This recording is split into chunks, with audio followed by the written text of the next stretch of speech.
আপনাকে কাফন পরানো হবে।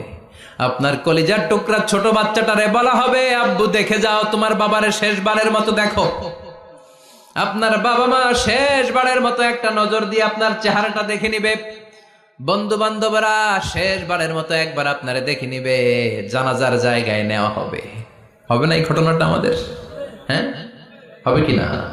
হাজার হাজার মানুষ শেষ বিদায় দেওয়ার জন্য আসবে। 4টা তাকবীর দিয়ে ইমাম নামাজ শুরু করবে। আল্লাহু আকবার, আল্লাহু আকবার, আল্লাহু আকবার, আল্লাহু আকবার বলে নামাজ শুরু করবে। নামাজ শেষ, এবার পালকিতে করে কবরে যাওয়ার পালা। আহা, যেতেই হবে, যেতেই হবে। পালকিতে করে লোকজন নিতে শুরু করবে।